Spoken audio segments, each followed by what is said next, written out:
షిలోహు సన్నిధి ఆత్మీయ సందేశాలు వీక్షిస్తున్న దేవుని ప్రియులందరికీ శుభములు. ఈ దినమందు దేవుని మాట చదువుకుందాము.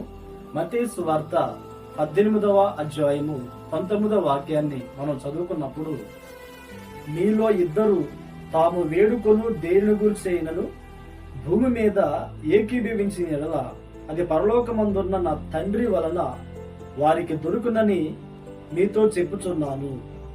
ప్రియ దేవుని బిడ్డలారా, యేసుక్రీస్తు చెప్తున్న మాట ఏమిటి అంటే, ఏదైనా ఒక విషయం గురించి ఇద్దరు ప్రార్థించేటప్పుడు ఏకీభవించి ప్రార్థించాలని, అలా ప్రార్థించినప్పుడు తండ్రి అది అనుగ్రహిస్తాడు అని సెలవిస్తూ ఉన్నాడు.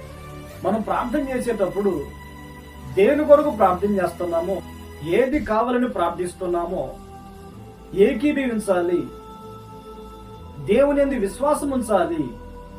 ఆయన ఇస్తాడని, ఆయన మనకు అనుగ్రహిస్తాడని ఆ నమ్మకం, విశ్వాసం దేవుని యందు మనం ఉంచినప్పుడు దేవుడు మనకు అది అనుగ్రహిస్తాడు.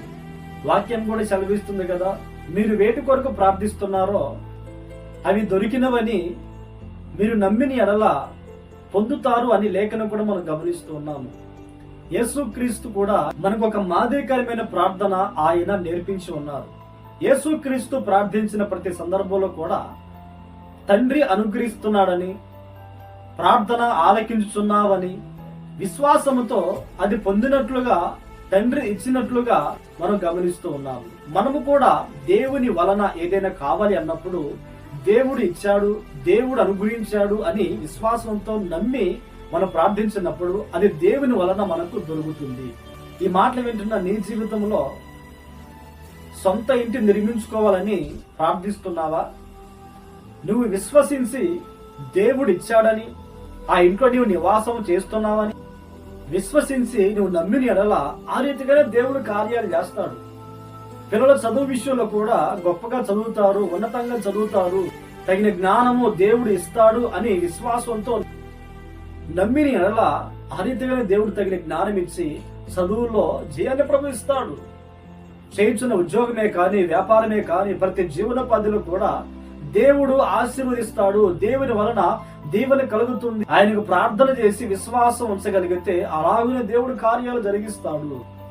భక్తుడైన దావీదు గారు తానున్న ఇరుకు ఇబ్బందుల్లో, కష్ట సమయంలో, కన్యల మధ్యలో ఉన్నప్పుడు దేవుడు విడిపిస్తాడు అని, ఆయన చెయ్యి పట్టి లేవనెత్తుతాడని, శత్రు చేతికి అప్పగించకుండా కాపాడతాడని విశ్వాసం ఉంచి ప్రార్థించినట్లుగా మనం కీర్తనలో గమనిస్తూ ఉంటాము. అలాగునే దేవుడు తన విశ్వాసము చొప్పున అపవాది చేతికి, శత్రువుల చేతికి దావీదు అప్పగింపబడకుండా దేవుడు కాపాడినట్లుగా లేఖనాల్లో మనం గమనిస్తూ ఉంటాము. కనుక మనము దేవుని వలన ఏం పొందాలన్నా దేవుడు ఇచ్చాడు, ఇస్తాడు అని నమ్మి విశ్వాసంతో ప్రార్థించినప్పుడు దేవుని వలన నిశ్చయముగా మనము పొందుకొందుముగాక.